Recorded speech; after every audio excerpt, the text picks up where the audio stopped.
Have you ever seen a woman judged for something that was beyond her ability? Have you ever seen a man lose all faith in the world until three children saw what the adults missed?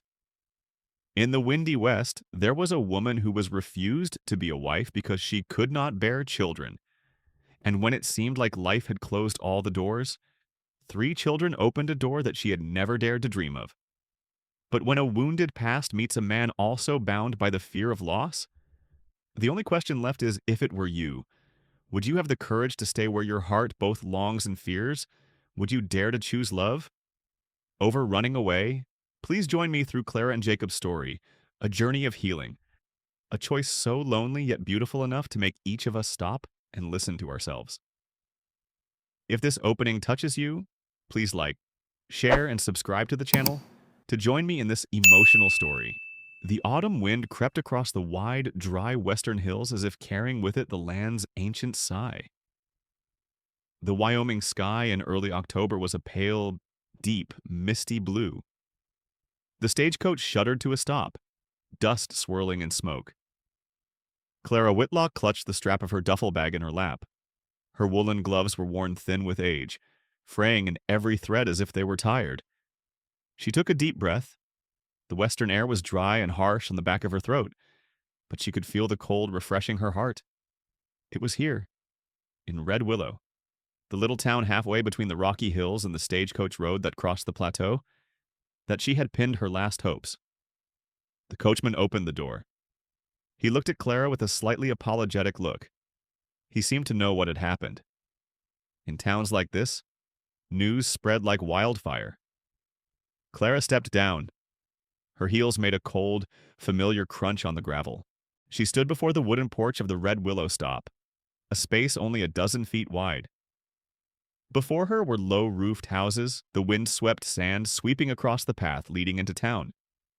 Beyond, the cottonwoods were already turning yellow, dark in the slanting afternoon sun. The postmaster, a bald old man, stepped out from the old wooden door. In his hand he held a pale yellow envelope, carefully sealed but with slightly creased edges, as if it had been picked up and put down many times. "Miss Whitlock," he called softly, "there's a letter for you." Clara's heart clenched. The mere mention of that name sent a pang of pain through her. She reached out to take the envelope. The feel of the paper against her fingertips sent a shiver down her spine. She knew what this letter was. She feared it, but also knew she couldn't avoid it. Clara opened the letter on the porch. The handwriting was masculine, strong and slanted, as if the writer were the type who rarely changed his mind. The first line that caught her eye: "I'm sorry, I can't marry a woman who can't have children. Please understand me and my children. Read no further." Clara's breath caught, not from anger, but from an old numbness she thought she had gotten used to. It still hurt as much as the first day she learned she would never be able to be a mother. Another man rejected her. Another choice closed before her, and she stood alone in this vast land again. Clara stood still. The wind blew her brown coat. Her dark hair was tied back in a bun, but a few strands were loose and fluttered across her cheeks. She closed the letter, her hand shaking slightly. Not from weakness, but from the sudden feeling of being left alone in the face of a future that had collapsed once more. She swallowed, then looked up at the town. Just a few houses, a small church, a blacksmith shop where the sound of hammering iron echoed in the air. Everything seemed suspended in time, so calm that her presence seemed to make no difference. She wondered, was I foolish to believe that someone would need me? Was I too greedy to want a home? Even if it was just a home offered in exchange for a marriage certificate, Clara bit her lip. No tears fell. She rarely cried. Silence was her way of holding her pain without letting anyone see. From across the street, two children stood huddled behind a large crate. A small girl, about 6, with tangled blonde hair, was holding onto the arm of a boy of about 10. They both looked at Clara. The girl's eyes were wide, clear, and anxious. The boy looked around, as if afraid of being discovered. "Is that her big guy, Deetham? Pa said she ain't comin'. But she looks like she came anyway." Clara couldn't hear the children, but she felt as if someone was watching her. It was a light, subtle feeling, but noticeable. She turned, but the two children quickly hid behind the large wooden board. That moment made her hesitate. A small voice in her heart softly asked, "Who are they? Why do they look like they are waiting for me?" Clara turned back to ask the station master, "Do you know Jacob Alder?" The man nodded, his face showing regret. "He is a good man, but his heart is still cold. It has been years since his wife died. He has 3 children at Alder Creek Ranch about 4 miles away." Clara tightened her grip on her bag. The 4 miles didn't bother her. She had walked much longer distances in the war, as a field nurse. She had rescued people in the snow, slept under tattered tents, seen eyes close because no hand was there to hold them back. But this time, her heart felt heavy. Not because of the long distance, why, but because she felt like she was not being accepted. "What are you going to do now?" asked the station master. Clara looked toward the horizon, where the evening light painted a long golden streak on the ground. "I don't know," she said very softly. "I just want to stay here for the night. Then we'll see." The old man nodded. But before Clara entered, he added, "There are men who fear pain more than death. Don't think he doesn't need anyone. He's just afraid of losing again." Clara paused. The words touched the deepest part of her, the place where she hid her own fears. She had lost everything, too. A house burned down, a family unable to escape, and the ability to be a mother gone in the flames. Since that accident, she has remained silent, because silence lessens the pain, and because speaking up doesn't help, because loneliness can sometimes be an armor. Clara entered the small room of the inn, putting down her bag. She sat on the bed, holding the letter up to the newly lit oil lamp. The dim yellow light made the letters in the letter tremble with her fingers. She read it again. Then she folded it up slowly and placed it under the old Bible she always carried. "It's okay," she said to herself. Her voice was low and almost a whisper. "We'll think about it tomorrow." But her heart was not so easily coaxed. It kept beating slowly and heavily, as if asking her, was this trip a mistake again? Was there anyone in this world who really needed me outside the window? The wind picked up. It whistled through the cracks in the wood like a distant west whistle. The sky darkened, and the small town of Red Willow was bathed in the orange glow of the pre-darkness. Clara looked out. She didn't know that somewhere. On the road to Alder Creek Ranch, a man was looking out at the town, his heart full of unspoken thoughts. And 3 children, Maggie, Luke, and Ellie were waiting for someone they didn't understand why they felt drawn to at first sight. Clara placed her hand on her mother's Bible. Something inside her stirred. Not hope. Not quite faith. More like a silent invitation from fate. Tomorrow, she would have to choose. Stay or go. Push forward or give up. Face rejection once more, or step forward to prove herself worthy of love, even if she couldn't bear children. But tonight, she just sat quietly.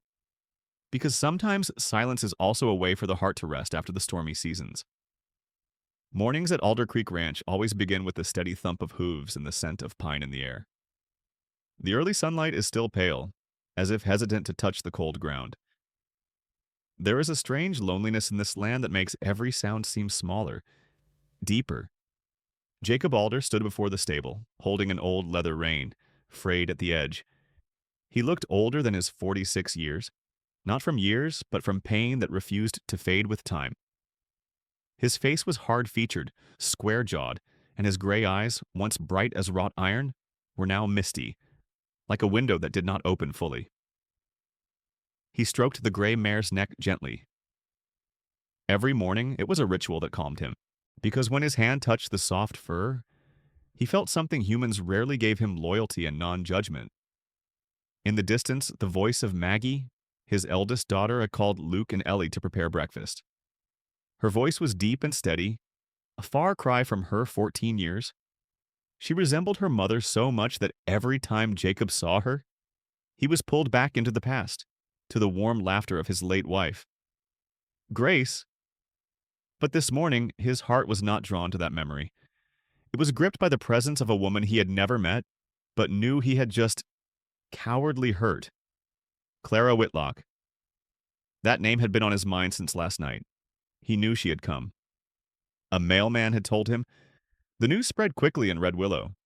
People said she stood outside the station for a long time, carrying a suitcase in one hand and his rejection letter in the other.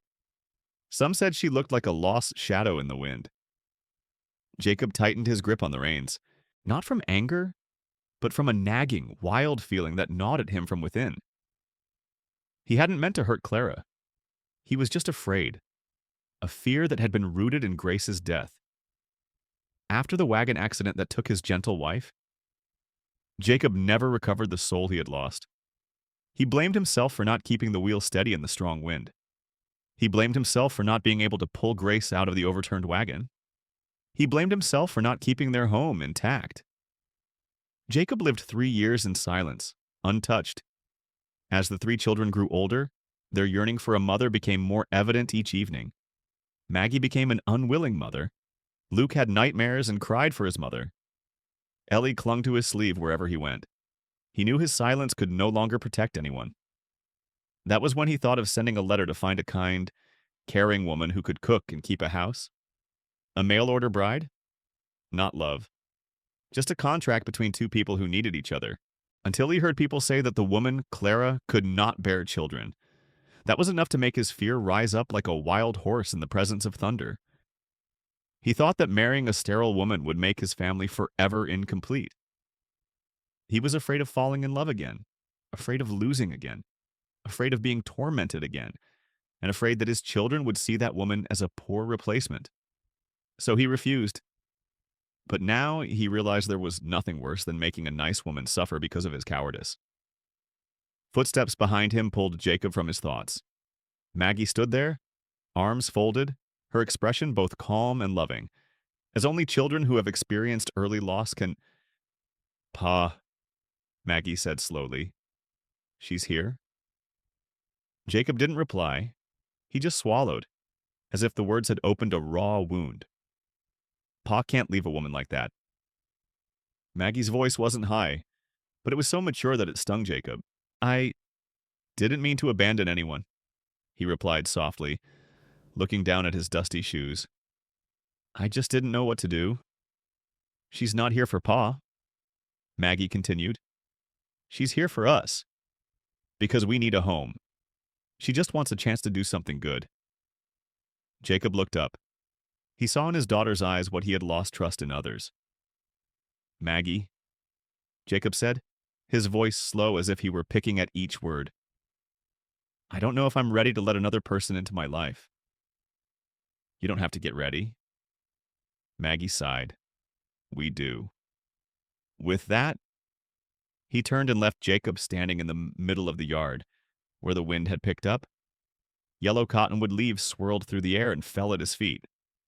One landed on the toe of his shoe.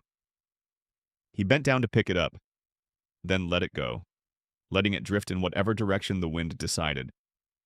Like Clara, he let her come here without preparing her, and then pushed her to the crossroads of his own life.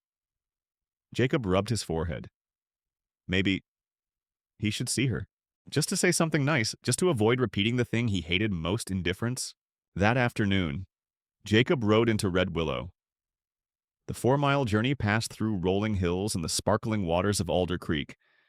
The landscape was familiar, but his heart was not. As he stopped at the station, his heart was beating differently than usual. Not because of trembling, not because of shame, but because of a feeling. Unknown. A kind of urge that made the man who had closed his heart for 3 years to open it even a little bit. He stepped onto the wooden porch. The door opened before he could knock. Clara stood there. Her face was calm, but her eyes. Those eyes made Jacob feel as if he had just seen a calm sea under a stormy sky. No resentment, no blame. Just silence and a very feminine fortitude. A long moment seemed to stretch between the two. Jacob opened his mouth first, but the words caught in his throat. He had to take a deep breath before he could speak. I I came to apologize. Clara didn't answer right away. She just nodded slightly, as if the words fell exactly where they needed to. Not heavily, but not lightly. Jacob continued, I did something wrong. I just didn't want anyone else to get hurt. Not even you. Not even my children. Clara looked at him with eyes as light as the mountain breeze. I understand, she replied. Sometimes fear makes people choose the wrong thing. Everyone has their reasons. Jacob blinked, feeling forgiven for the first time in years. Where are you going next? He asked. I don't know yet, said Clara. I want to stay a few days to think about it. Jacob nodded slightly. If you want, I can take you to Alder Creek to see the living conditions there. You don't have to decide anything. Just let the kids know you're not a runaway. Clara bowed her head slightly. No one saw her hand tighten on the strap of her bag, as if reminding herself that she still had a choice. I agree, she said. And that was it. But to Jacob, the sentence was like a hammer knocking on the open door of his heart. As the two left the station, the afternoon sun was setting on the hills around Red Willow. Gold fell on the dusty road, bathing them in a warm light that autumn rarely bestowed. Jacob looked into the distance. Clara walked beside him, silent but not out of place. And in that moment, he understood that fear does not disappear in a day.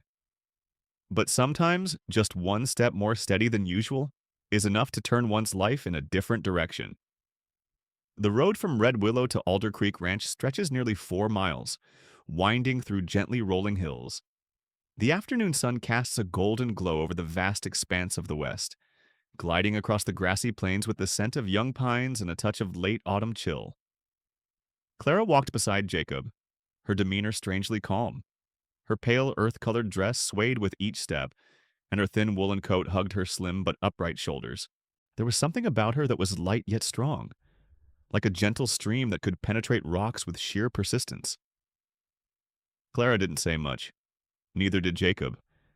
There was only the sound of the wind and the crunch of gravel under their shoes. But the silence was not heavy. It was like the pause of two souls too tired to hide anything else.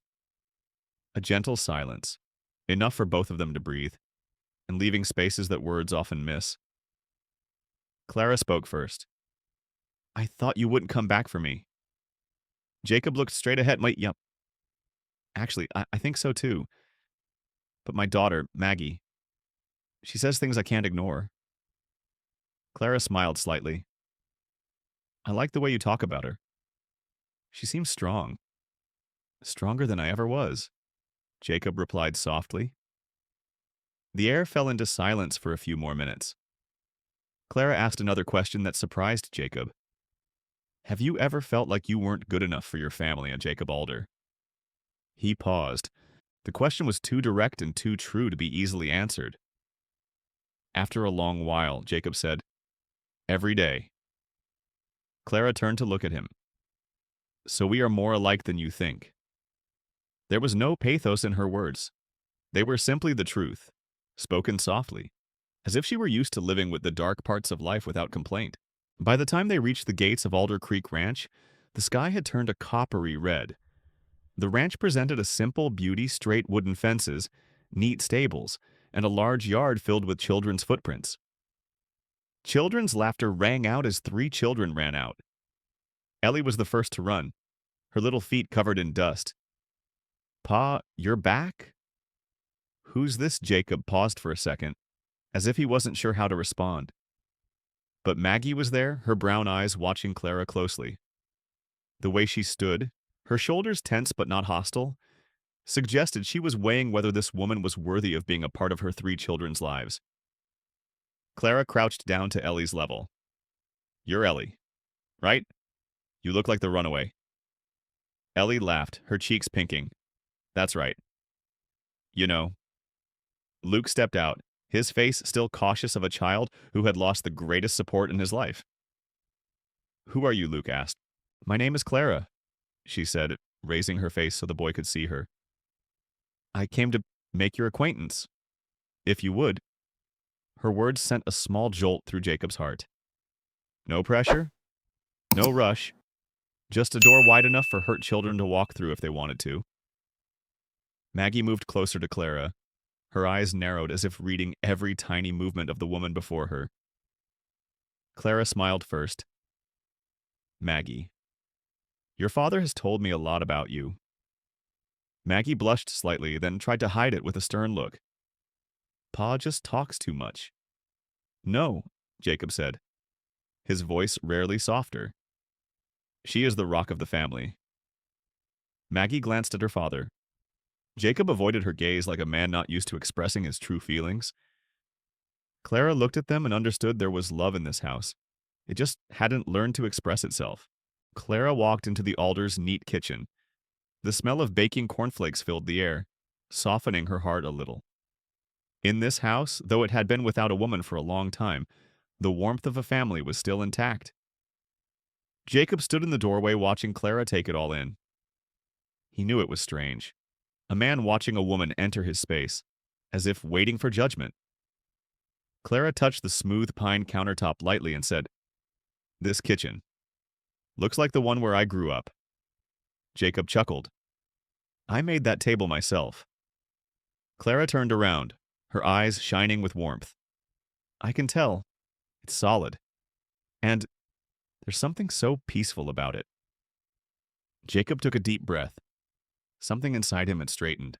When dinner began, Clara sat next to Ellie. Maggie sat across from her, and Luke sat near their father. No one spoke much, but the atmosphere wasn't as awkward as Jacob had imagined. Clara ate slowly, her eyes observing each child as if she were learning the ways of the house. No pressure, no taking anyone's place. Ellie kept asking her all sorts of questions, from her favorite color to whether she knew how to weave scarves. Clara answered each question gently and patiently, making Ellie lean closer and closer to her. Luke was quieter, but occasionally glanced at Clara, as if considering whether this woman was gentle enough to soothe the boy's nightmares. And Maggie? She looked at Clara with eyes much older than her years. They were the eyes of a child forced to grow up too soon. A look that was judging but still yearning for a real hug. When Clara asked Maggie what kind of books she liked to read, she simply replied, "I don't read for fun. I read to remember my mother." That left Jacob speechless. But Clara just nodded, her voice warm as the fire in a stove. What helps you remember your mother can also help you understand yourself. If you want, I can read it with you. Not to replace anyone, just to make you feel less alone when you miss your mother. That made Maggie's shoulders relax for the first time. So did Jacob's. As night fell, Clara stood alone on the porch. The moon peeked behind the distant mountains. The chirping of insects mingled with the wind blowing through the wooden porch roof. Jacob walked behind her, his cowboy boots clicking lightly on the floor. "Are you feeling okay?" he asked. Clara looked out at the vast grasslands in the distance. "This place makes me want to breathe deeper." Jacob nodded. He didn't dare ask the question he really wanted to ask. Did she still want to stay, but he didn't need to ask. Clara turned, her eyes reflecting the faint moonlight. "Today showed me something I haven't felt in a long time, a place where I'm not considered a burden." Jacob paused. The sentence pierced him like a cold needle. Clara continued, her voice as soft as mist. "You thought I was useless just because I couldn't have children. But today you showed me you don't believe that anymore?" Jacob bowed his head. "Clara, I'm just a man who's made a lot of mistakes." "Then we are alike," she replied. A faint smile touched her lips. "Tomorrow, I shall move into a small room, if you do not mind." Jacob breathed out as if he had just run a long distance. "No, I don't mind at all." Clara looked down at the dark courtyard, then looked up, her eyes soft but determined. "I won't promise anything. I'll just stay and see if there's a place for me here." Jacob Alder felt his heart warm again for the first time in 3 years. Not exactly hope, but a soft door opening in silence. Clara arrived at Alder Creek Ranch early the next morning. When dew was still clinging to the hay, there was no formal welcome, and she didn't expect one. But when she set her small duffel bag by the door, Ellie ran out and hugged her around the waist as if it were the most natural thing in the world. "You're here," Ellie said, her voice almost blown away. Clara patted her back gently. "I'm here." "Ellie?" Luke just stood there on the steps, gripping the wooden railing. He didn't look shy, nor did he look friendly. He looked like a young soldier guarding the last piece of land that still held his mother's memory. Maggie stood further away. She had her arms crossed, her face impassive, but her eyes never left Clara. It wasn't a look of annoyance. It was a measurement. The keen observation of a child who had seen too much loss and didn't want her family torn apart again. Clara accepted that. She didn't try to get too close too quickly. She just smiled at Maggie as she smiled at the mountain breeze. "Thank you for letting me stay with you," she said simply. Maggie didn't reply, but her face no longer tensed. A small but important silence passed between them. Clara was assigned a small room next to Ellie and Luke's. It was neat, with a low pine bed, a small cupboard, and a window that looked out onto the wide meadow. When the door was open, the curtains fluttered in the breeze as if to greet her. The space was not very comfortable, but it was where she felt for the first time in years that she was being looked after somewhere. Not out of pity, but out of the need for warmth in a home that was half lacking a mother's warmth. Jacob stood in the doorway, holding a wooden nail he used to hang his coat. "I fixed the hinge last night. Hopefully it won't creak again." Clara tried to open the door. The hinges made a small clunk and then stopped. She looked at him with a surprised and warm look. "Thank you. I like your handmade things. Solid and simple." Jacob scratched the back of his neck, a little clumsily. In this place, simple is often better. A moment passed in silence. Clara saw something quiet but deep in this man, like an old redwood standing in the wilderness. Strong but alone. The loneliness did not tear. It just existed, the way the wind existed in the Wyoming mountains. On the first morning, Clara walked around the farm to get a feel for life there. She helped Ellie collect eggs, showing her how to hold each one so it wouldn't crack. When Ellie dropped one, Clara didn't scold her, just said, "It's okay, it happens to adults." Ellie looked at her, then smiled slightly, as if she had just been forgiven for something children often blame themselves for. Luke watched the scene from afar, his eyes softening for a moment. But when Clara looked over, he immediately turned away, pretending to hide his gaze in the rustling of leaves. Jake stood on the porch when Clara and Ellie returned. "Are you okay?" he asked. Clara nodded. "I like having something to do early in the morning. In Boston, my breath smelled of rain and brick walls. Here, it smells of life." Jacob bowed his head, as if her words had calmed him a little. "Here, we live off the land, and off each other." The last sentence was said very softly, as if he were not sure he had the right to say it to her. But Clara heard it clearly, so clearly that her heart clenched. In the afternoon, Clara helped Jacob cut hay for the horses. It was in these moments that the small gestures between them began to appear, gestures that an outsider would call intimacy, but to them were just quiet respect. As Clara tried to lift a bundle of hay that was too large for her, Jacob stepped forward, offering a gentle but firm hand from behind. "This bundle is heavy. Let me do it." "No, I need to learn," Clara replied, sighing. "I don't want to be seen as someone who just stands by and watches." Jacob paused, not because she was wrong, but because there was a familiar ring to her words, someone who had been judged as incompetent, who had been judged by things she could not change. She was proving that she didn't want to be a burden, and Jacob understood that feeling better than anyone. He let go of the bundle of grass, letting her try again. "Okay, but tell me if it gets too much." Clara pursed her lips. "Okay, but remember this when it's your turn to get tired." Jacob laughed a rare laugh, soft as the sound of water flowing in a dry stream. "When I get tired, I'll tell you." Towards dusk, Clara came across Luke in the stables.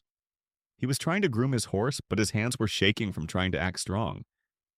Clara walked over, not interrupting, just sitting down next to him, about half a meter away. close enough to share warmth, far enough away that he didn't feel pressured. "Do you like horses?" Clara asked. Luke nodded without looking at her. "My mother used to brush it. I I don't remember exactly, but Pa said so." Clara placed her hands on her knees, not touching the boy. What remains of memory is sometimes enough to keep us upright for another day. Luke looked up, his eyes filled with the evening light. "Do you miss your mother?" "A lot," Clara replied, her voice soft as a breath. "But it doesn't hurt like it used to. Because I know they want me to live." The boy was silent.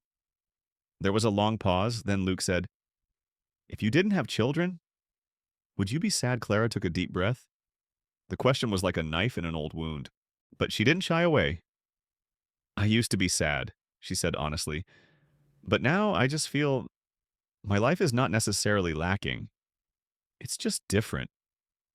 Luke looked at her longer, as if finding some part of himself in that sentence. Clara smiled faintly. "If you want, I can brush the horse with you." Luke didn't answer, but handed her the toothbrush. An unspoken answer. At night, the Alder kitchen smelled of baked potatoes and stew. Clara helped prepare dinner, gently peeling each potato, wiping each wooden spoon clean. She didn't try to take over anyone's role. She simply blended into the rhythm of the house like water into the soil, disturbing no one but leaving her mark. Maggie stood by and helped with the seasoning. "That's an unusual seasoning," she said, smelling the dried basil. "That's how my mother made it," Clara replied. "It keeps the food warm." Maggie looked at her a moment longer. "I think my mother cooked her way." Clara tilted her head. "And I'm keeping that by remembering the taste. It's also a way of keeping Mom close to me." Maggie said nothing more, but Clara saw her shoulders relax again. As everyone sat down at the table, Jacob watched Clara discreetly. He saw Ellie lean close to her. Luke sat still but handed her his bowl when she needed more. Maggie occasionally checked to see if Clara was getting enough to eat. Those little things made his conscience prickle slightly. He had rejected a woman his own children needed, and he felt even more wrong when he realized that Clara's presence made the house breathe easier. Late that night, after the children had gone to sleep, Clara sat alone on the porch. Jacob came out a few minutes later, carrying 2 cups of herbal tea. "Can't sleep?" he asked. "I like to listen to the wind," Clara replied. "Here. The wind brings me enough to think about." Jacob handed her a cup. "How are my children?" Clara looked into the darkness. "They are strong, but also fragile." Jacob sighed. "Same to me." Clara turned. He stood there, tall and strong, but the long shadow he cast said he had been alone too long. "No one can stay strong alone," she said. Jacob lowered his eyes, and for the first time, he let his silence conceal nothing. The evening ended with a moment no one could name. A new peace, fragile but real, like a young root just planted in the ground. It is small, but if cared for, it will go deep. Very deep. The first few days at Alder Creek passed as gently as the breezes from the northern hills. Clara settled into the rhythm of the ranch with a patience that made everything seem almost natural. But in the West, peace never lasts long. It's always a pause before a bigger wind. Rumors began to spread from the town of Red Willow. That afternoon, Jacob planned to take Luke to the pharmacy to buy some herbs for Ellie. Clara volunteered to go with him. She wanted to see the town, and also to help Jacob, who was tired after a long day of work. Jacob didn't say it, but there was a hint of gratitude in his eyes, which he hid behind his calm demeanor. They walked into town, as the horse-drawn carriage only ran on weekends. The dirt road was covered in autumn dust, and a few dry leaves drifted in the wind like abandoned boats. Clara walked beside Jacob at a suitable distance, not too close to be misunderstood, not too far to be considered a stranger. This respect for distance made Jacob feel light. He was used to women wanting to fill the void immediately, but Clara was not like that. She was like a quiet stream, not pushing anyone away, but making the person opposite want to take a deeper breath. As they approached Red Willow's old wooden church, a rustling sound began. Not too loud, just enough for the wind to carry fragments. That's a bride to order. I heard she can't give birth. What is Jacob Alder thinking Clara heard every word? Not because they spoke loudly, but because she was used to listening to what people said in whispers. Jacob heard the whisper before she did. He stared straight ahead, his jaw slightly tense, but he didn't turn to look at Clara. He knew from experience that sometimes silence is the only thing that keeps you upright when someone is looking at you with a questioning gaze. Clara slightly adjusted the scarf around her neck, as if the wind was making her a little colder than usual. But the pain, no one could hide it. It was evident in her slightly faltering breathing. But she did not bow her head. Clara walked more slowly, but every step was steady. Jacob glanced over. He saw her face was calm, but her hands were gripping the strap of her duffel bag so tightly her knuckles were white. "You don't need to mind," he said softly. "I don't mind," Clara replied, also very quietly. "I just feel sorry for them." "What a pity. Unfortunately, they only see one thing about me, and that doesn't define my whole life." Jacob swallowed dryly. The words made him ashamed that he had ever thought the same thing. Clara stood at the counter at the pharmacy, picking out some herbs for Ellie. The shopkeeper was Henry Larson, a silver-haired but brisk man. He greeted Jacob cheerfully, but when he saw Clara, he paused for a moment. "You are—" Henry stopped when he saw Clara's eyes not avoiding. "I'm Clara Whitlock," she said. "From Boston." Right." He hesitated, his voice low. "You are you." "And Jacob—" Jacob interrupted, his voice suddenly as sharp as an axe blade. "Henry, this is the girl who is helping me look after the children. She is a guest in my house. That is all." Henry nodded quickly, as if realizing what he had just said was inappropriate. But the hesitation was audible to a few of the guests. A woman in a wide-brimmed hat smiled sarcastically. "Nice one. Coming all the way from Boston, all the way out west, just to take care of someone's child." Clara turned, her eyes still soft. A strange softness, no resistance, no fear. No, just still. Like the stillness of a lake before a rock is thrown. "Sometimes," she said softly, "going away is the only way to find where you belong." The woman was speechless. Jacob looked at Clara, genuinely surprised. She didn't fight, but she didn't back down either. Her strength wasn't loud. It was in the way she stood tall and spoke the unquestionable truth. On the way back, the afternoon sun slanted westward, dyeing the hillsides honey-colored. Jacob didn't say a word the entire way. Clara didn't either. But there was no distance between them, only a silent sharing that few could understand. As they crossed the small wooden bridge over Alder Creek, Jacob stopped. "Clara," he said softly, "I'm sorry about the town." Clara leaned on the railing, looking at the water flowing below her feet. "You don't need to apologize for those people, but I still feel responsible," he replied. Clara turned to look at him. "Your silence is sometimes a form of protection." Jacob froze. He didn't think she saw it. He always protected people with silence, for fear that speaking out would make things worse. Clara continued, her voice very soft. "I'm not afraid of what they'll say. I'm just afraid the children will hear." Jacob clenched his hands on the wooden railing. The words penetrated him like water under a bridge touching stone, both soft and painful. "The children won't listen," he said. "I won't let anyone hurt them." Clara nodded slightly. "And so do I." Jacob turned to her. "What do you mean?" "Same." Clara smiled slightly, very small and very sad. "It means I know where children are vulnerable. And I know what it is like to grow up with people saying things about you." Jacob felt his heart tighten. "Clara," he said softly, "you don't have to bear those words alone." She looked up at him, her eyes dimmed by the falling afternoon sun. "I've been alone for years. Jacob, a little longer won't hurt. He couldn't stand that sentence. If you stay at Alder Creek, his voice caught in his throat.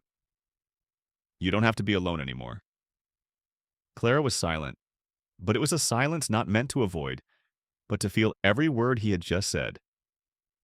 Alder Creek flowed gently beneath them. The wind blew her hair aside. The afternoon light painted her face a golden hue that made Jacob turn away to hide his expression. Clara touched the railing lightly. I don't know where I belong yet, but I know. This place makes me want to try. Jacob bowed his head, his shoulders relaxing for the first time in years. That's enough, he said. When they returned to the farm, Ellie ran out and hugged Clara as if afraid she would disappear. Maggie stood behind her, looking her up and down slowly, as if trying to see if the town had hurt her. Are you okay? Maggie asked. Clara bent down to fix her bangs. I'm fine. Just a little tired. Maggie nodded.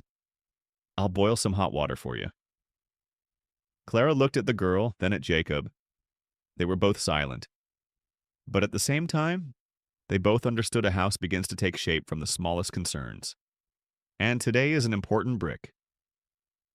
Jacob walked into the house, Clara followed, and the evening wind lingered behind them, a whisper of greater things to come. The first days of November brought a dry, western chill. Winds from the Hoback Mountains slid down the Red Willow Valley, carrying a thin mist over the roofs, a sign that winter was coming earlier than usual. Alder Creek Ranch was also bathed in the soft gray of early winter. The horses huddled together for warmth, and the hay was gathered into the barn.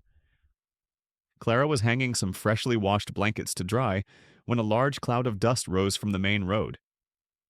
She squinted. It didn't look like field smoke or wind-blown dust. It was the dust of horses' hooves. A caravan was approaching. Jacob, who had just come out of the barn, saw it too. He frowned slightly. It's not delivery time. Who would be coming at this time? The caravan stopped right in front of the yard. The leader was a tall, middle-aged man wearing a long black coat and a wide-brimmed hat that covered half his face. When he looked up, Clara saw a cold face, eyes like cold steel, a gaze devoid of any warmth. Silas Breckenridge. Jacob stepped forward, blocking half the entrance, his voice resolute. What are you doing here?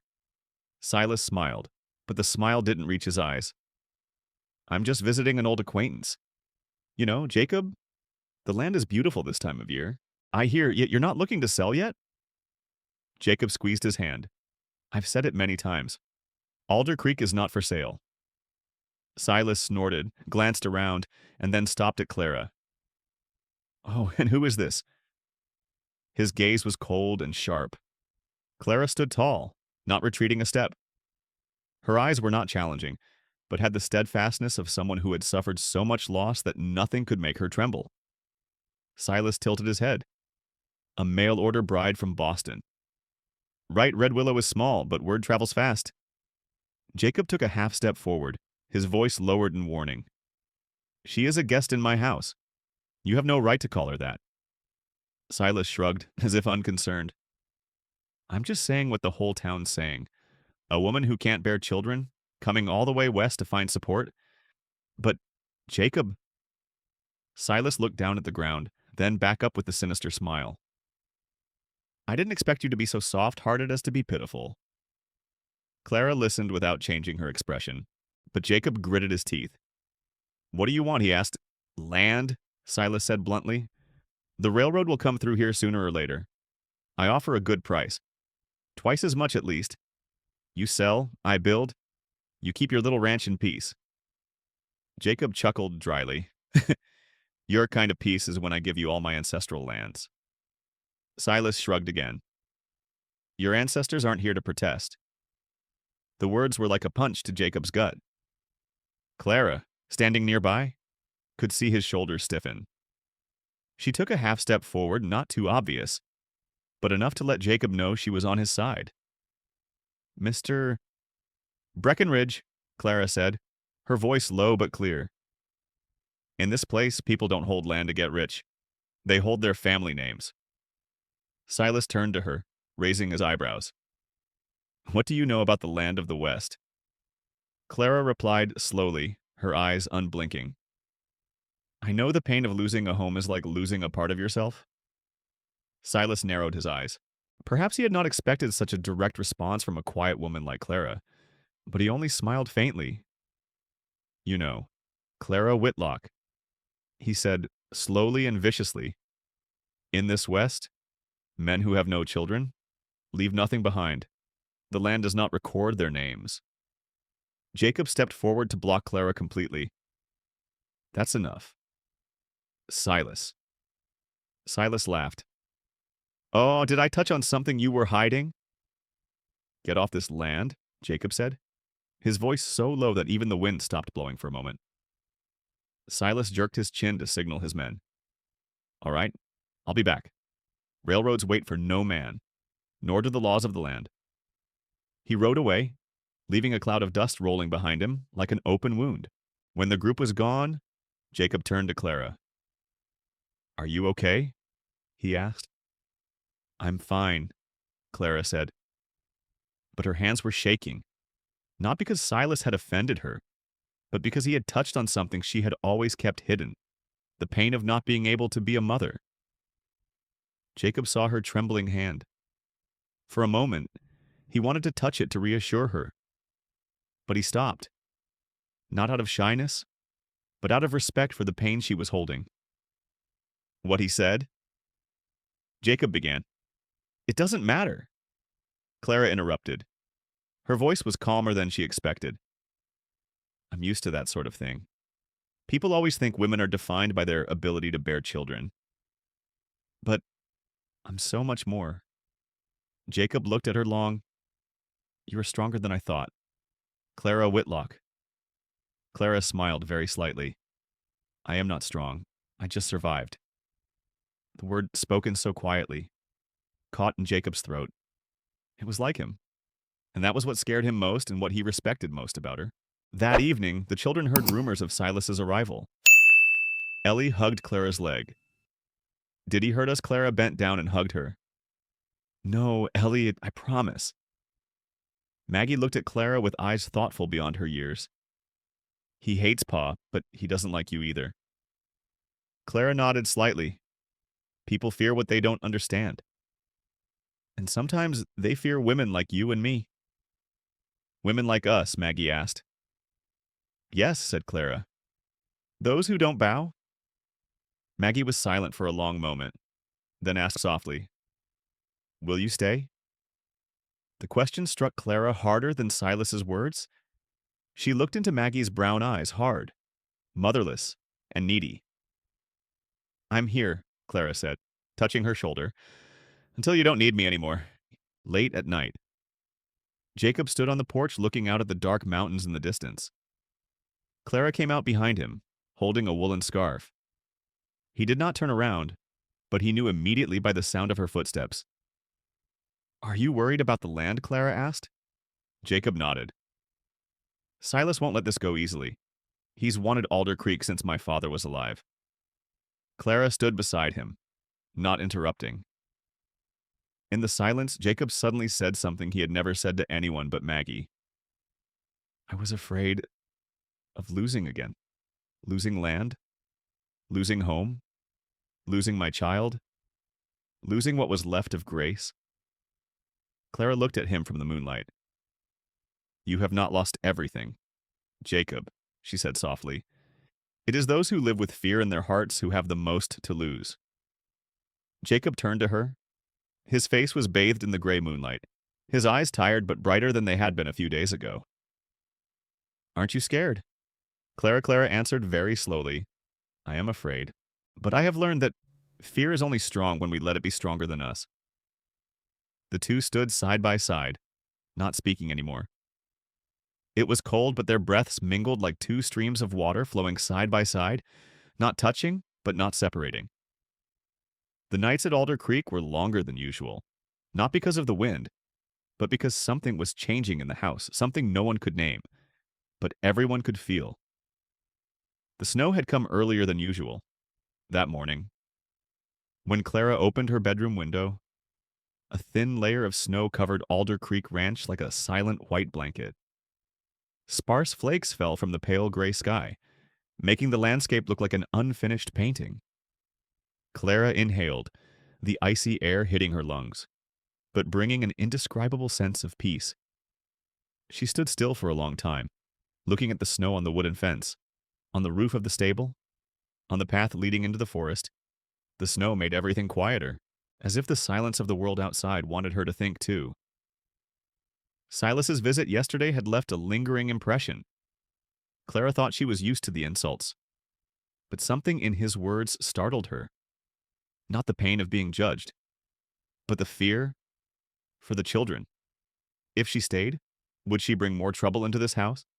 Would her presence make Silas stronger? Would the children suffer more than they deserved?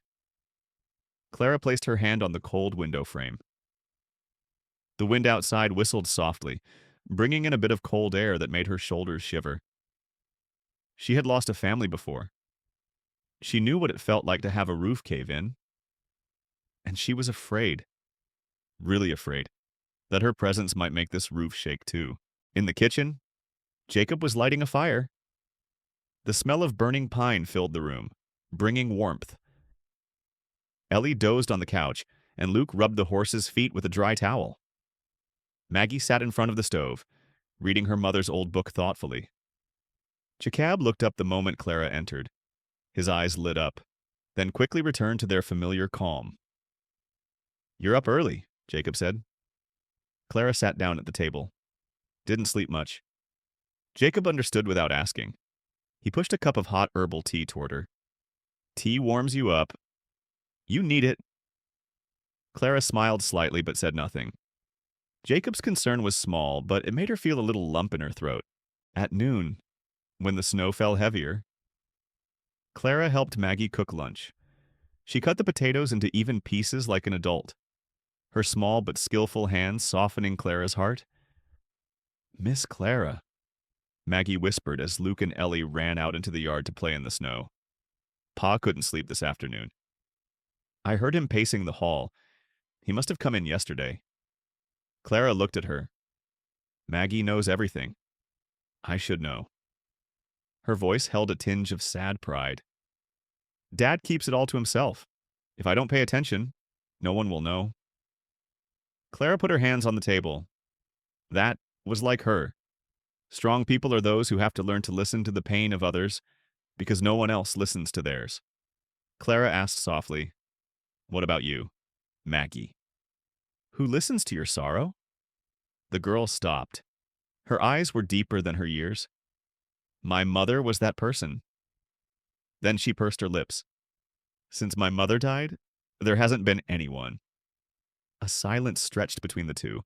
Clara wanted to reach out and hold the baby, but she just kept her hand close to Maggie's, enough to let the baby know she was there, without forcing it. "I'll try not to take your mother's place," Clara said. "But if you want, I can be your listener." Maggie looked at her. Her eyes weren't bright, but softer. "I'm still seeing if you're serious," Maggie said honestly. Clara nodded. "I understand." The afternoon came and it got dark quickly. The snow was starting to thicken, and the wind could be heard tapping on the eaves as if someone was waiting outside. Luke ran into the house, his face red with cold. "Miss Clara." "Come out and play in the snow with us," the little boy shouted. Clara looked out the door. The wind was strong, but the children's eyes burned like small fires in the winter sky. She put on her sweater, scarf, and walked out. The children laughed as snow fell on her hair. Ellie began throwing tiny snowballs. Luke dared Clara to build a snowman taller than him. Maggie stood at a distance, but eventually came closer. For the first time, Clara heard Maggie laugh, a real laugh, the rare sound of a child who had long forgotten how to laugh. Jacob stood on the porch watching. He said nothing, but his eyes lit up with something, like hope. Clara didn't know she was being watched. She only knew her heart felt warmer as the snow fell, but also more painful, because that moment of happiness made her realize she was getting more attached to this place than she should have let on. And that could hurt people. That night, after putting Ellie to sleep, Clara returned to her room.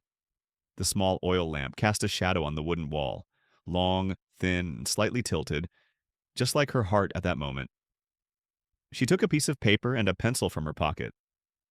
Her handwriting was shaky, Jacob. I appreciate you and the boys, but I don't want to be the reason anyone gets hurt. If my presence causes Silas to target the ranch harder, I'll leave before that happens. Clara put down her pen. Her eyes stung, but she did not cry. She had long since learned to bear her pain in silence. She folded the letter and put it in her mother's Bible. She hadn't yet had the courage to give it to Jacob, but the thought had formed, and it hurt her as much as the day she'd lost her family. Night fell, and the wind grew stronger. Clara went out onto the porch, wrapped in a woolen blanket. She looked toward the mountains, where darkness swallowed the horizon. Snowflakes fell softly, touching her face like cold reminders of the truth. All the happiness she touched melted away very quickly. Suddenly, the door behind him opened softly. Jacob stepped out, wearing a leather jacket, his hands in his pockets. "Aren't you sleeping?" he asked. "I just want to think for a bit." Jacob stood beside her, far enough away for his warmth to reach her. "You think about Silas?" Clara was silent for a moment, then said, "I think sometimes people should leave before they become a source of trouble." Jacob turned to her, his eyes clear in the darkness. Anyone who had ever suffered loss knew that was a sign of someone wanting to protect another at the cost of themselves. "Clara," Jacob said softly, but his voice was like a pillar driven straight into the ground. "If anyone has to decide whether to leave or stay in this house, it should be me, not you." Clara looked at him. Her eyes filled with tears, but she did not let them fall. Jacob continued, more slowly, "You didn't bring Silas here. I set his sights on Alder Creek long ago, and you're just standing in the middle of the storm I should have blocked." A thick silence fell between them. Clara replied, her voice almost a whisper, "You can't block the wind all your life." Jacob nodded slowly. "No, but I can stand next to someone, so they don't wind up alone." Clara paused. It was the kindest thing she had received in years, but she still turned away, because she was afraid that if she stood too close, her heart would choose what she did not dare to choose. "I just need time," she said softly. Jacob watched her back, as if watching a door half open but not daring to approach. "I understand," he replied. Then he entered the house, leaving Clara alone with the white snow and thoughts as thick as the night. She stood there for a long time, and for the first time since arriving in Wyoming, she felt her heart flutter. Not because of fear, but because the hope she had just felt might hurt more if she let go. It snowed for 3 days straight. Each morning, Clara woke up to a feeling of silence, thicker and heavier, covering the world outside. But the third night was no longer silence. The night carried with it an unsettling something Clara couldn't name. The wind whistled through the cracks in the door. The old wooden house made a few groaning sounds. The oil lamp in the hallway flickered, sometimes on, sometimes off. Every time the flame died down, Clara couldn't help but feel like darkness was trying to enter the house. In the kitchen, Jacob burned some more wood, trying to keep the room warm for the children. But Clara noticed that all afternoon he had been nervous, as if there was something he was anticipating but not wanting to say. The children were gathered around the table. Ellie was stirring the soup with a wooden spoon. Maggie was engrossed in a book. Only Luke was missing. He had been out in the stable since the afternoon. "It's late," Clara whispered, looking at the clock on the wall. "Horses don't need that much attention." Jacob nodded slightly. The boy these days likes to show off that he's grown up. Clara put her hand on the tablecloth. "Is it because—" She paused. "Because of my presence, the boy is trying to act stronger." Jacob looked at her, a sad, slightly tired look. "It's not your fault. Clara, Luke is just afraid of being abandoned again." Clara's heart stopped. She understands that feeling better than anyone. At 7 o'clock in the evening, the wind picked up. Jacob put on his coat and said, "Let me see if the boy is done." But before he could open the door, Luke rushed in, his face flushed with cold, his breathing rapid. Pa, the boy called out, "I see someone near the north fence. They're standing right by the old cypress tree, almost watching from a distance." Maggie jerked her head up. "Is that him?" No one needed to ask who he was. Silas had become a shadow over the family. Jacob frowned. "Are you sure?" Luke swallowed. "I couldn't see his face. But he was tall. I think he was waiting for someone to come out." The wind hit the wall, startling the whole house. Clara didn't take her eyes off Luke. The boy was still trembling slightly. But what was more frightening was the childish firmness in his voice. An 8-year-old shouldn't be speaking with the voice of a grown man. Jacob put his hand on his son's shoulder. "The snow stops tomorrow. I'll check that area again." But Clara knew waiting until tomorrow might be too late. Around 10 p.m. The whole family was asleep. Only Clara was awake, sitting by her window. The sky outside was pitch black. Nothing could be seen but the snowflakes that flashed as the wind blew. Clara thinks about leaving. She knew she should go, but her heart kept being held back by Ellie's laughter, Maggie's strong eyes, Luke's silly attempts, and Jacob's strong silence. She sighed. She placed her mother's Bible on her lap. She opened the last page to the letter she had intended to write to Jacob, the letter she had yet to give. Suddenly she heard very light footsteps. Not an adult. Not Jacob. The footsteps. Small, hurried, and trying to hide the fear. Clara jumped up and opened the door slightly. Luke, the boy, wearing a thick coat, walked lightly down the stairs as if trying to hide from someone or from some feeling. Luke, Clara called softly. The boy turned back in surprise, his face pale.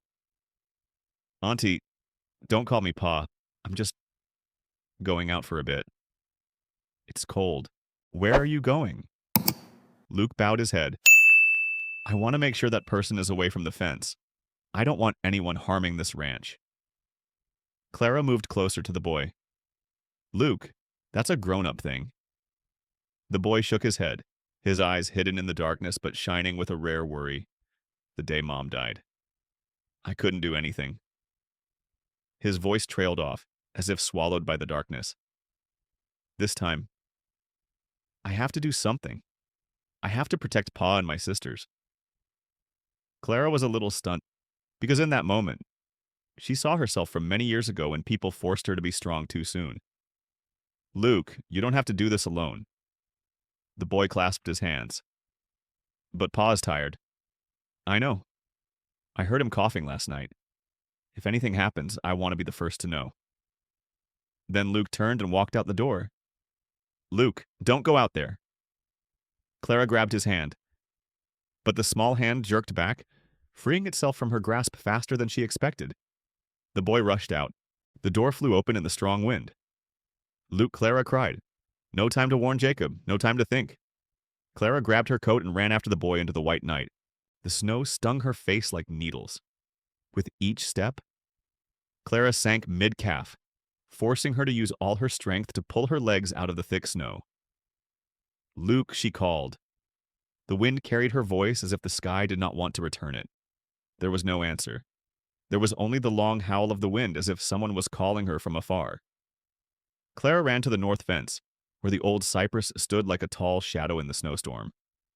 The snow blurred her vision, but she could still see the small footprints running toward the woods. "She's really gone," Clara whispered, her heart aching.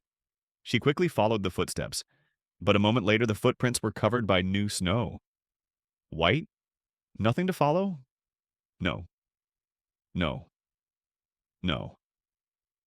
Clara turned around, trying to look back.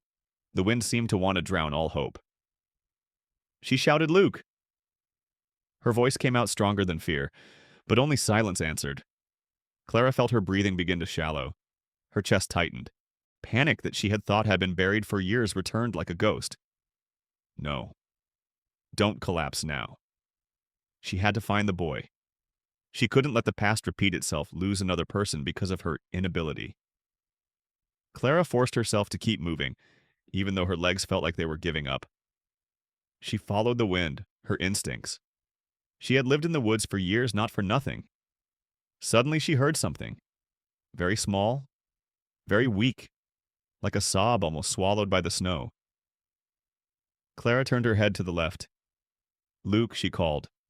That voice again not clear, but the voice of a child trying to stay calm. Clara tore through the wind and rushed away. Finally, she saw a small shadow huddled behind the second cypress. Luke was holding one leg, his face pale with cold and pain. "Clara," the boy gasped. "My leg got caught in a tree root.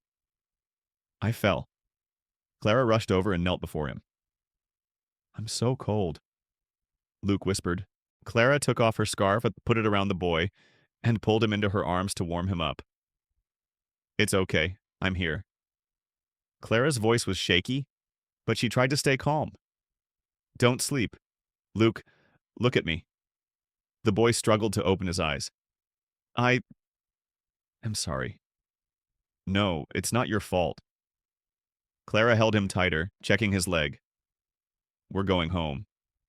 Your dad's waiting." Luke nodded very slightly. Clara stood up, took a deep breath. She bent down and picked Luke up. He was light, but the deep snow and strong wind made each step feel like a struggle against the sky. She walked, step by step.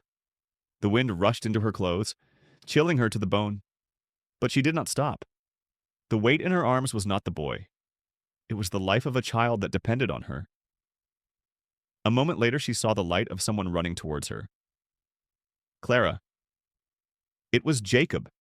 His voice was loud, panicked, and filled with a desperation she had never heard before. Clara collapsed to her knees in exhaustion just as Jacob ran up. He took Luke from her, checking on his son as if afraid he would disappear again. "Luke, are you okay?" "Oh my God." Luke nodded weakly. "Pa, I'm sorry." Jacob hugged him tightly. "No, son. You did nothing wrong." Then he turned to Clara. There was more than gratitude in his eyes. There was also the panic of someone who had almost lost both the people he had silently given his heart to. "Clara," he said hoarsely.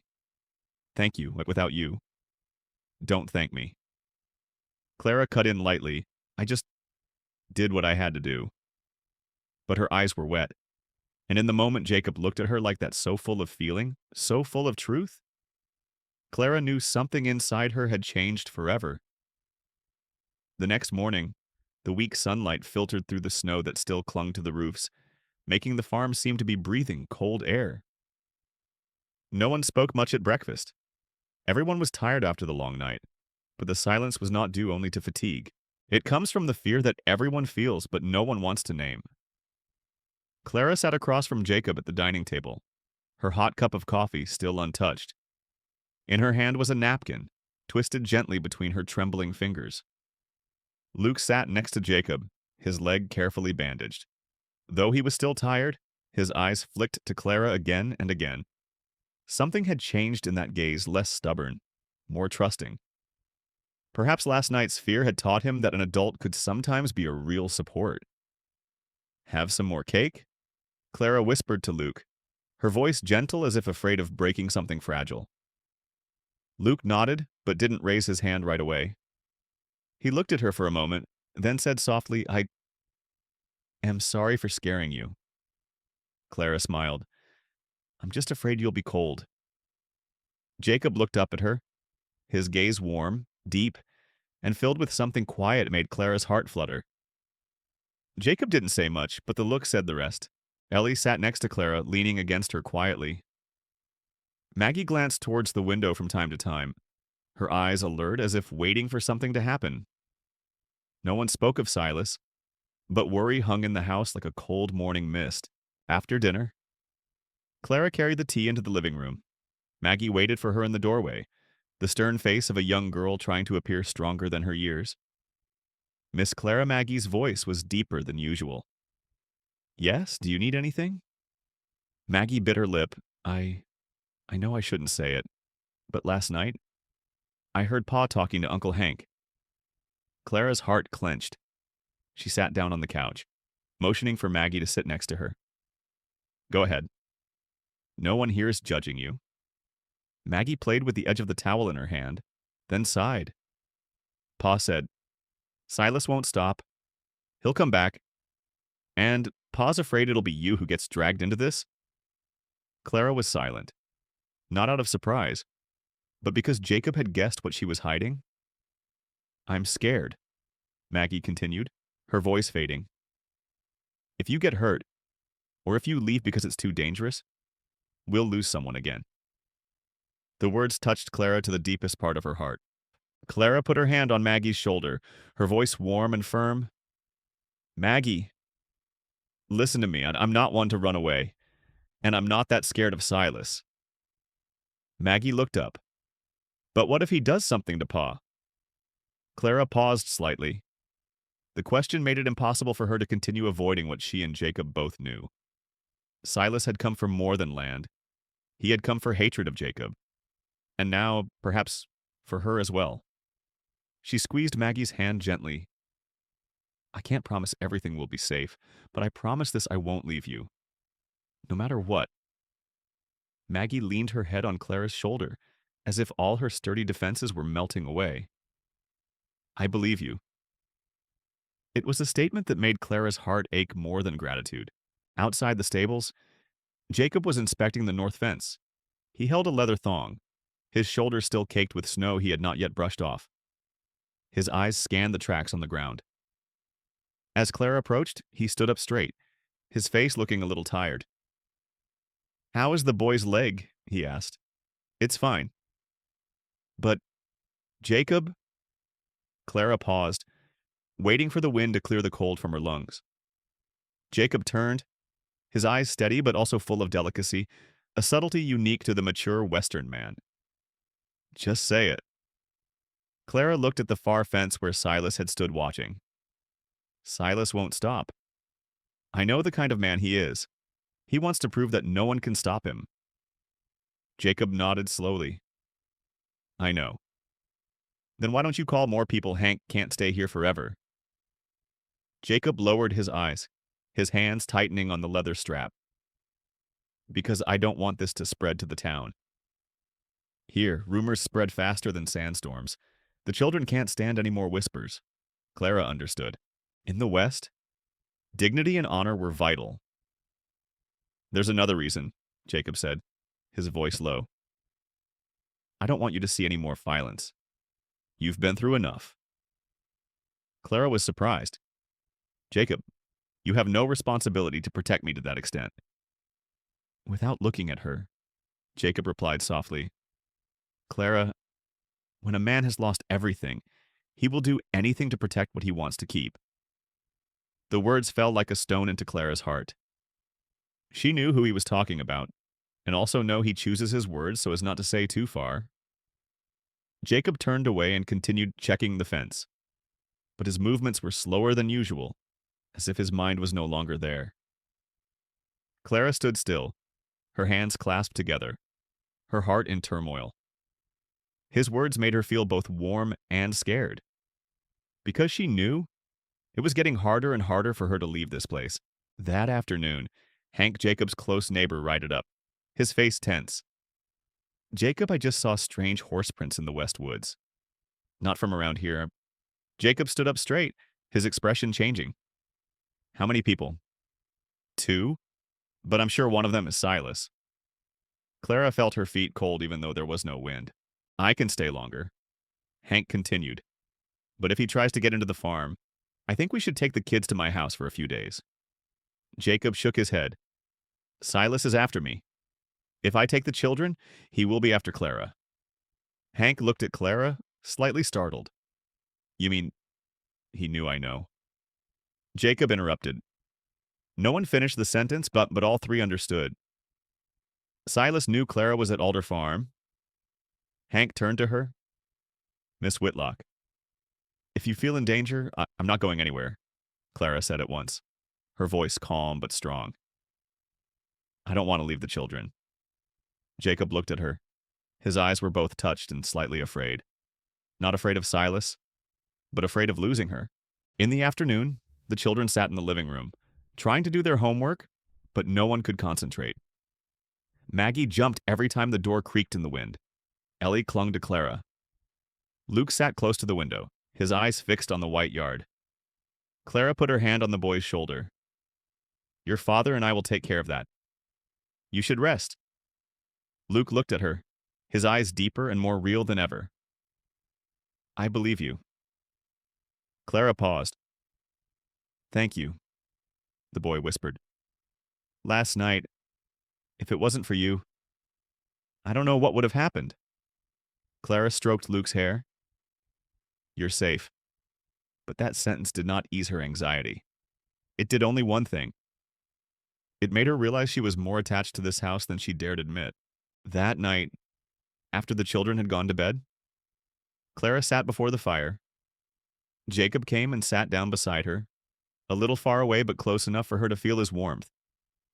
He spoke softly as a breath. Hank said he'd be back on guard tonight. But Clara, if Silas really wants in here, he'll find a way. Clara nodded. I know. Jacob was silent for a moment, then said, I don't want you to get dragged into my affairs, but I don't know whether to ask you to stay or go. Both would be like betraying myself. Clara placed her hands on her chest, trying to hide her emotions. You don't have to say anything.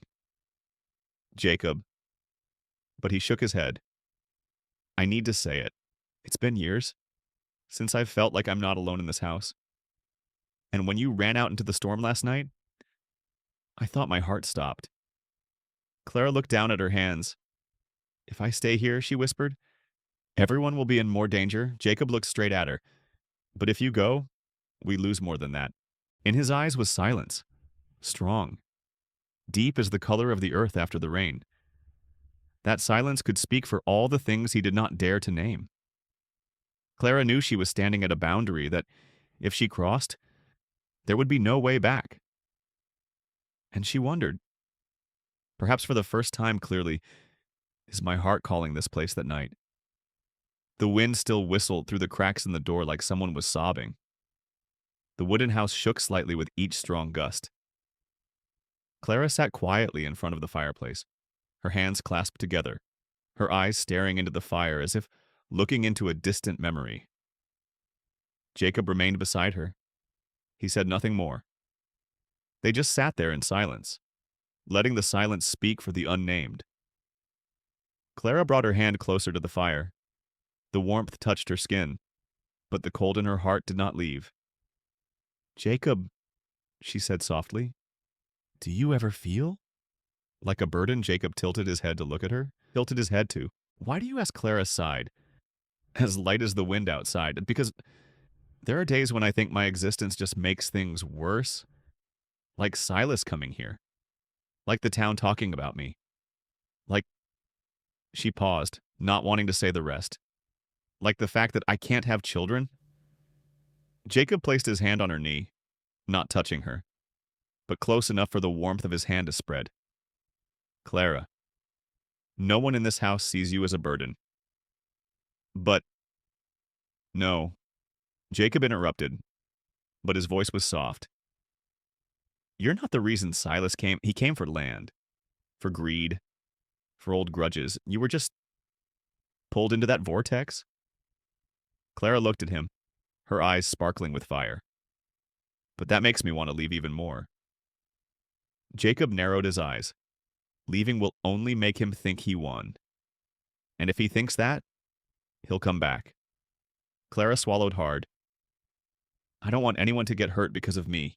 Jacob sighed, a heavy sigh that carried the weight of many years.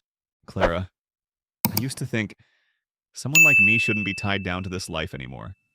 After Grace died, I believe that pain comes from holding on to something you don't deserve. Clara looked at him intently. Don't you believe you deserve to be happy? Jacob bowed his head. No. Until recently. Clara's heart skipped a beat. When was recently, she asked. Jacob was silent for a long time. A strong wind blew through the porch, making the flames jump as if hearing what he was about to say. When you walked into this house, he said slowly. When the children smiled again, And when I realized, sometimes happiness comes from the most unexpected places.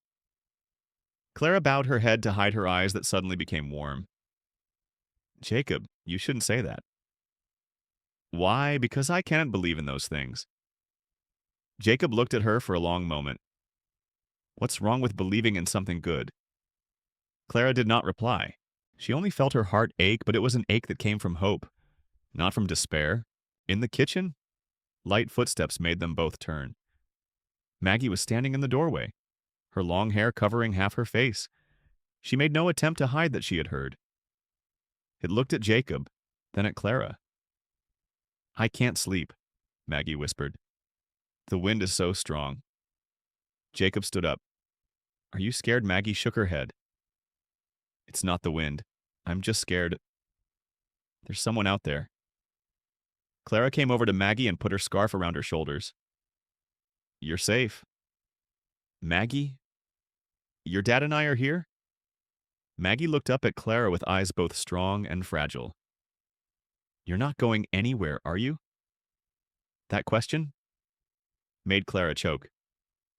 Jacob looked at her as if waiting for an answer he wasn't sure she would give. Clara bent down to Maggie's level. She didn't speak quickly. She put her hands on her shoulders and looked straight into those deep brown eyes. Maggie, I don't want to go, but I have to see how things go. Maggie bit her lip, then hugged Clara tightly as if afraid that if she let go, she would disappear. The hug made Clara tremble slightly. Her fear touched the softest spot in her heart. I don't want to lose anyone else, Maggie said, her voice choking. I won't disappear, Clara replied under her breath. I promise. Jacob watched the scene, his eyes wet with firelight. He knew Clara had become a part of this family, even if she hadn't admitted it out loud. As she took Maggie back to her room, Clara stood in the hallway, looking at the door where the oil lamp still cast a dim light. Jacob walked over and stood beside her. See? He whispered. The kids need you. This family needs you. Clara looked down at her hands. But I don't want to be the reason why people are in danger. Jacob turned to her. Clara, you are not the danger. Silas is the danger. Don't let him make you believe otherwise. Clara inhaled. Jacob, there are things you don't know about me. Jacob frowned. But Clara leaned against the wooden wall. The oil lamplight lengthened her shadow on the floor. Thin, frail, but determined. It's not just that I can't have children, she said slowly. There's also that I once caused another family pain. When I couldn't be a mother, they looked at me as a bad thing. I was kicked out of my ex-husband's house, and they said I was a bad luck. Jacob shook his head vigorously. They're wrong. Clara looked at him with eyes filled with fear she had never shown anyone before. But what if that's true? What if my presence causes trouble for this family? Jacob took a half step closer, his voice as firm as old cypress. Clara, yes, you are not a bad thing. You are the one who saved my child on a stormy night. You are the one who made Ellie laugh. You are the one who let Maggie be afraid. You are the one who made this house bright. His eyes softened. She doesn't bring bad luck. She brings warmth. Clara felt her eyes blur. It's been a long time since I heard someone say that. Jacob looked at her for a long moment. You deserve to hear more than that. Clara closed her eyes to hold back the overwhelming emotion. After Jacob returned to the room, Clara remained standing in the hallway, listening to the wind outside the window. She touched the small Bible in her hand, where the letter still lay. She thought about her old family, about the harsh words she had carried with her like scars that never healed.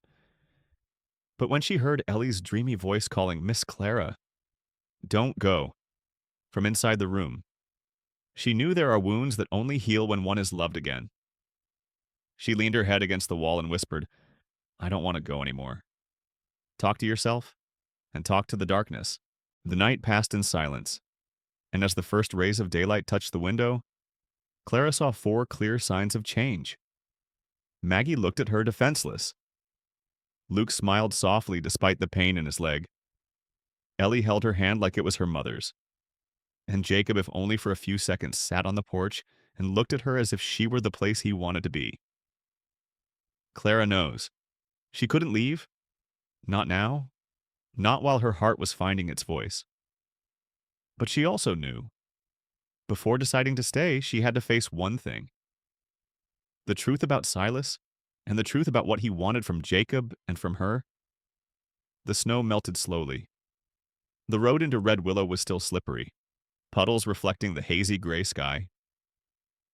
Jacob decided to go into town to buy more medicine, since Luke's foot still hurt. Clara went along not because she wanted to, but because she felt something growing inside her, an invisible responsibility to this family. The kids stayed at the ranch with Hank. Maggie insisted on going, but Jacob told her to watch Ellie. And for once, Maggie didn't argue. She understood today was the day the worst could happen. Clara put on her thick sweater and wrapped herself in the light brown scarf Maggie had given her yesterday. She touched the edge of the scarf, remembering her daughter's words. Don't let people make you feel small. Clara did not answer, but her heart did. Red Willow was busier than usual that morning. People were standing in groups outside the blacksmith shop, the apothecary, the tavern, as if they were discussing something. The looks they gave Jacob as he rode up were more than mere curiosity. It was a look of anticipation, as if they knew what was coming. Clara felt a chill down her spine despite the warming weather. Jacob dismounted first and turned to her. Walk beside me, she nodded. Not because she was afraid, but because she knew his silence today carried more than usual. As they entered the small square, Clara saw Silas Breckenridge standing in front of Henderson's blacksmith shop. His long black coat fluttered in the wind, making him look like a black bird against the white snow. He turned around as soon as he saw them. A slight smile. Cold.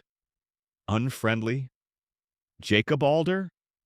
Silas called out, causing the crowd to turn to look. Jacob stood straight, unflinching. Clara felt her breath stop for a beat. Silas looked her up and down and then tilted his head slightly. And this is my unsuccessful bride, the crowd murmured. Clara heard every whisper like needles touching her skin. Is that you? You can't give birth and yet you dare to marry a woman in the West. I wonder what Jacob is thinking. Jacob started to step forward, but Clara placed her hand lightly on his arm. A very soft touch, but enough to make him stop. Clara looked straight at Silas. No looking away. No bowing. She stepped half a step ahead of Jacob. Silas frowned at her. Do you have something to say? Clara took a deep breath. The cold air filled her lungs, but her heart felt warm. Mr. Breckenridge? She began slowly. I know what you want. Land, power, and obedience. Silas narrowed his eyes. You think you understand me? Not much, Clara said. But I understand one thing. People who use other people's pain as a weak point to attack are people who have never known real pain. The whole square was silent. Silas grinned. But the smile was no longer comfortable. What are you talking about? Clara took another half step, her voice still light but sharp as the early winter wind. I can't have children. True, but that doesn't make me any less valuable. She enunciated each word, and it certainly doesn't make a man any less valuable. She looked him straight in the eye. If you think a woman exists only to have children, you should reconsider your view of people. A small sound came from the corner of the tavern. It wasn't a joke. It was someone agreeing. Silas's face hardened. Jacob stood behind her, his fists clenched. But he didn't speak. He let her talk. He let Clara stand on her own as she always did. Silas put his hands on his hips. You speak well, but words don't change the facts. I want the land, and Jacob will have to sell. Jacob stepped up beside Clara. You lost, Silas, he said coldly. The land or the war? Silas laughed out loud. Win or lose, Jacob. You will lose because you are weak. You do not know how to protect what is yours. Jacob shook his head silently. I protect in ways you don't understand. By silence, by patience, and by refusing to bow to threats. Silas stepped closer, closing the distance to just a few steps. Clara saw every muscle in Jacob's body tense, but he stood tall, not taking a step back. Silas lowered his voice, but still loud enough for everyone to hear. The more silent you are, the more I think you are afraid of me. Jacob said slowly, I am not afraid of you. But I am afraid of one thing. Afraid that my children will see the evil you are sowing here. The words made Silas freeze for a moment, the only moment he lost control. But he quickly regained his cool. All right, he said. It seems I have a strong ally today. He glanced at Clara one last time. We shall meet again, Miss Whitlock. Then he turned his horse and left the square. No one said anything until his figure disappeared behind the trees. Clara let out a breath she didn't know how long she had been holding. Her legs trembled slightly, but she stood firm. No one knew how hard it was for her. Jacob turned to her, his eyes filled with something hard to name respect, gratitude, and above all, a rare tenderness. Clara, he said softly. You didn't have to do that. But I want to, she replied. I can't leave you to fight him alone. Jacob looked at her for a long moment. You have never made me as proud as you are today. The words hit Clara like a sudden warmth in her heart. She looked down to avoid his eyes, hiding both the joy and the trembling in her chest. But Jacob didn't let her hide for long. He stepped closer, close enough for his breath to mingle with hers. Thank you, he said, for standing next to me. Clara nodded slightly, but Jacob did not turn away immediately. He looked deep into her eyes, as if to say something he had been hiding. She saw his eyes soften, as if he wanted to say that she had become a part of his family in a way he dared not admit. But just then the sound of horse hooves echoed from the end of the street. Hank rushed over, his face showing concern. Jacob, Clara. Something's wrong. Jacob turned. What the kids? Maggie, she says there are strangers around the ranch. She's afraid it's Silas's men. Clara felt her heart being squeezed. Jacob took hold of the reins, his voice as firm as steel. We have to go back now. Hank turned the horse. Jacob helped Clara into the saddle, and the group galloped down the snow-covered road. The wind hit their faces, cold, but no one noticed. In Clara's head there was only one sentence. If Silas dared touch the children, she would not be silent any longer.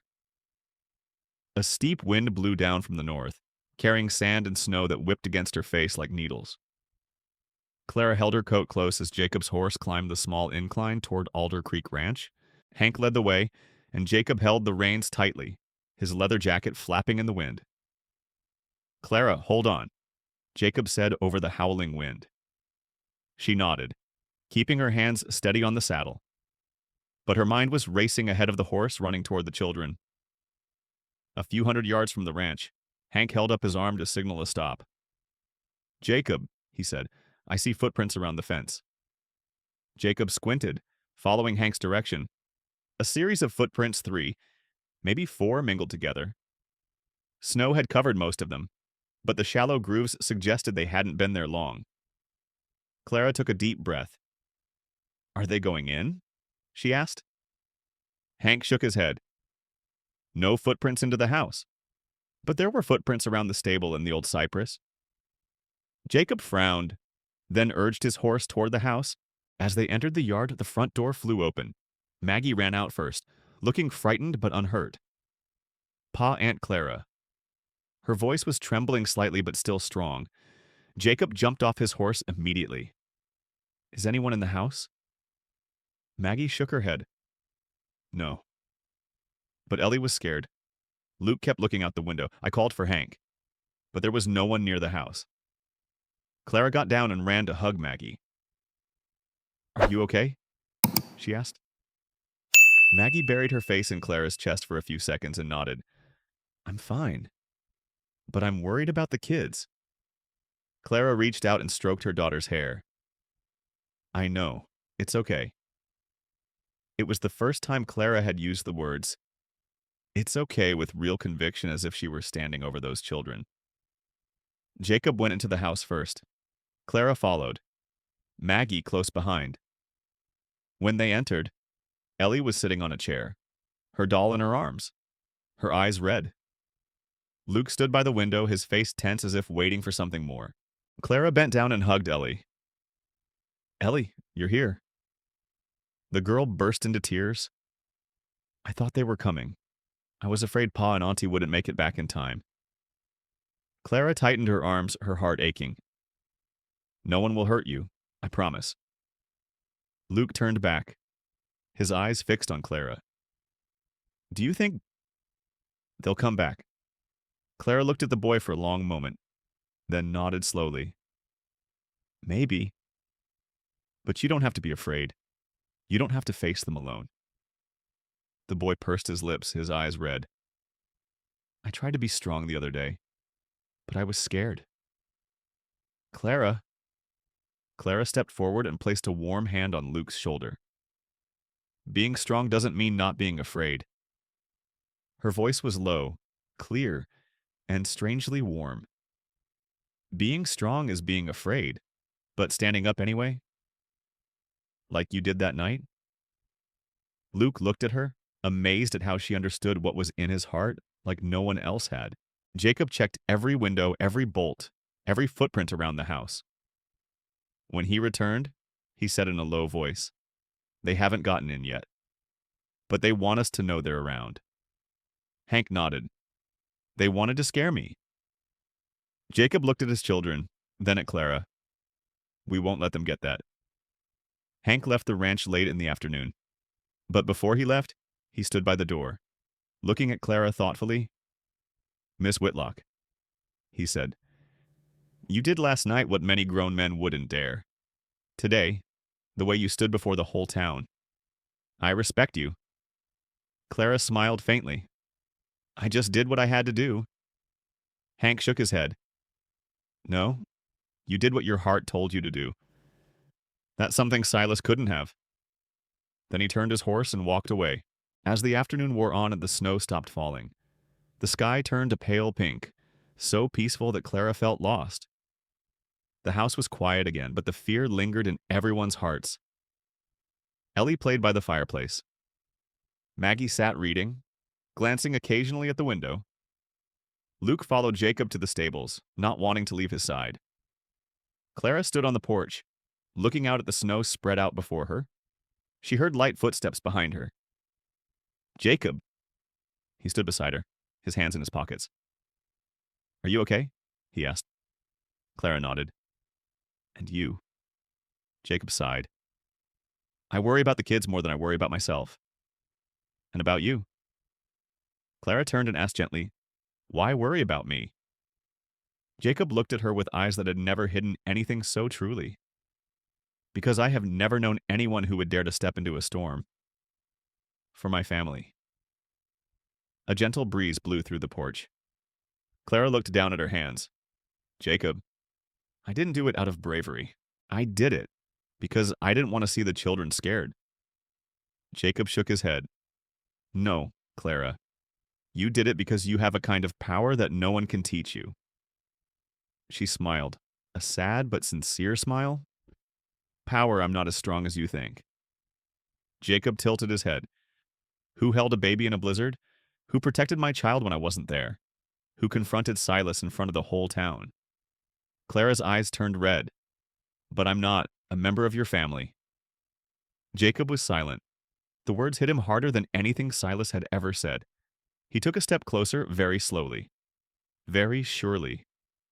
Clara, Jacob said, his voice low. You may not feel like you belong here, but the children chose you. Clara's heart skipped a beat. Jacob continued. And I? He paused, squeezing her hand. Me too. Clara took a half step back. Not out of fear, but because the emotions in her chest were rising too quickly. She wasn't used to someone calling her a part of them. Jacob, now don't say that. She whispered. Why not? Because... Her voice caught. Because I'm not sure I'm worthy. Jacob reached out, not touching her, just holding it close, as if an invitation. Clara, you're not perfect. No one's perfect. But you're the one they need. And the one I want to keep. Clara closed her eyes, trying to keep the tears from falling. She wasn't ready to hear that. Or rather, she feared she was ready but didn't dare admit it. Sorry. Clara stepped back. I need to breathe. Jacob watched her enter the house. He didn't hold her. He didn't force her. He just let her go. Because he understood some people just need time to learn to believe they are worthy of love. At night, Clara tossed and turned. The oil lamp cast flickering shadows on the ceiling. She placed her hand on her chest, feeling her restless heartbeat. Jacob had said what she never thought she would hear. Maggie had said what she never thought anyone would say to her. Luke had looked at her like the only person he could trust when he was scared. Ellie had held her like a mother. And she was loving this house more than she allowed herself to. There was a soft knock at the door. Clara started. Miss Clara. It was Maggie. Clara opened the door. Maggie stood there, holding the handkerchief she had given Clara the day before. You forgot, said Maggie. Clara took the towel. Thank you. Maggie hesitated a moment and then said, You know, when I'm scared, I don't call Pa. I call you. Clara felt her heart melt at those words. Maggie continued in a very small voice. You are the one I trust the most. Clara hugged her, tightly. No promises, no agreements, no titles. Just that moment, the moment the children chose her as their support. When Maggie returned to her room, Clara stood still in the hallway for a long time. Then she put her hand to her heart and whispered, I will have to stay. Not out of responsibility, not out of fear, but because her heart finally had a place to rest. But Clara doesn't know that that choice will lead her to the greatest challenge she'll ever face. And Silas prepared his next move. The wind shifted late in the afternoon, bringing with it a sharp chill from the northern mountains. Clara felt the change immediately, not because of the temperature, but because of her intuition, something that had saved her more than once in her life. Maggie was reading in the living room. Ellie was asleep in her arms. And Luke was sitting by the fireplace whittling a small piece of wood into a horse. Jacob was out in the barn, fixing the hinges on the barn door that had come loose in the morning wind. Clara stood in the kitchen looking out the window when she saw a dark shadow pass through the trees. She paused. Not an illusion, not the wind. Shadow of a person. Clara put the towel down on the table and walked quickly out onto the porch. The sky was leaden gray. The tree branches swayed like giant arms calling to someone in the darkness. Jacob, she called. There was no answer. Clara took a few more steps down the yard. The soft snow underfoot made a small but distinct crunch in the heavy air. Jacob. This time she heard. No answer, but it was a small sound, like a bump, then a groan. Clara turned pale. She ran. Across the yard, over the fence, across to the barn. When she arrived, the sight before her eyes made her heart clench. Jacob lay on his side, one shoulder battered, his coat torn at the shoulder, blood seeping into the snow. Beside him stood Silas Breckenridge, standing tall, cold, as if he felt no guilt or fear. Clara saw it all, Jacob's sharp breath, the pain in his eyes, and Silas's dark half-smile. At last, said Silas, we can talk privately. Clara stood frozen, but she was not afraid. The fear melted away, leaving a calm as sharp as steel tempered with love. What are you doing? Clara asked, her voice low but not trembling. Silas turned to her. Ah, there you are. I just want Jacob to understand that he is not the strongest man in Alder Creek. Jacob tried to push himself up, but Silas stomped his foot in the snow beside him, warning him. Clara took a step forward. What do you want? Silas laughed. I want the land, and he's refused for too long. I want him to sell. Or... His eyes scanned Clara from top to bottom.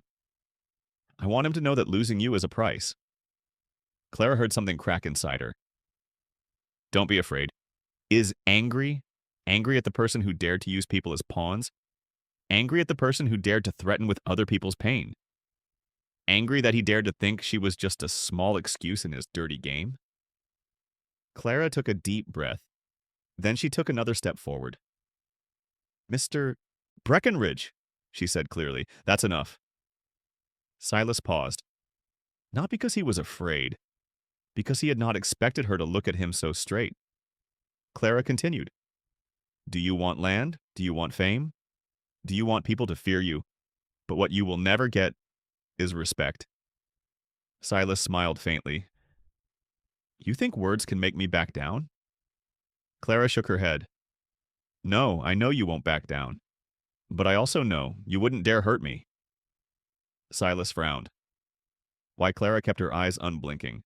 Because if you do anything to me, the whole town will know you're a woman beater.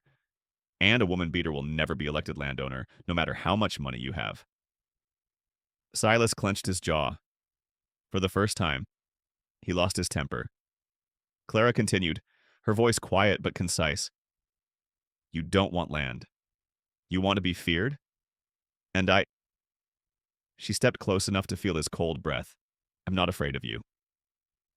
Silas looked at her for a long time. Then he took a half step back. A small step? But the first step back he had ever taken before anyone. Clara stood in front of Jacob, holding his shoulder as if she were his only protector. Silas chuckled at last. The more she stands before him, the weaker he becomes. Clara replied immediately, No. I stood before him because he was the strongest person I ever knew. Jacob looked up at her. His eyes held more than gratitude, more than pain, more than surprise. In that look was respect, absolute trust, and something very close to love. Silas looked at them both with dark eyes. Today, I leave you alone. But remember this, I will take this land. One way or another. Clara stood up straight, her voice like the sound of a hammer. You can try. Silas turned and walked away, his shadow stretching across the snow like a slash. Clara waited until he disappeared behind the trees before kneeling beside Jacob. Jacob, can you hear me? Jacob closed his eyes in pain but replied, Yes, I hear. Clara pulled up his sleeve. The deep tear in his shoulder made her heart ache. We have to go inside, she said, her voice no longer trembling but determined. She tried to help him up. Jacob was tall, but in that moment, Clara lifted him with strength she didn't know she had. Jacob looked at her, his breath ragged. Clara, you are so brave. Clara bit her lip. It's not courage. It's just, you're someone I don't want to lose. Jacob looked at her as if hearing what she was not saying. She helped him slowly walk step by step towards the door. The snow crunched underfoot. The wind blew hard, but she did not falter. Not when Jacob was leaning on her. Not when the kids are waiting for him. Not when Silas was lurking around like a wolf. Clara looked toward the warm, lighted wooden house, and she said to herself, I have chosen to stay, and I will protect this place. By silence or by force, whatever life requires. That night, as she closed the door behind them, Clara knew one thing. From the moment she helped Jacob up from the snow, she was no longer an outsider to Alder Creek. She was part of that family in choice, in action, in fear, and in love. And she ran away no more. Never again. Clara and Jacob's story reminds us that family isn't always made of blood. Sometimes it's made of hands that reach out to each other, of hearts that are broken but still open enough to love again. It teaches that silence is also a form of strength when we choose to be silent to observe, to understand, to stand firm with those who need us. And that courage is not the absence of fear, but being afraid and still moving forward, even though that step is full of wind, full of snow, full of the fragile line between loss and gain. For older audiences, this story may evoke many things difficult choices in life, times of holding on or letting go, painful memories that never disappear. Hopefully, through their journey, you will find a little peace, a little enlightenment for yourself. Thank you for accompanying and listening with your heart. If the story brings you any beautiful emotions, please like, share, and subscribe to the channel so we can meet again on the next Journey's Healing Stories just for you.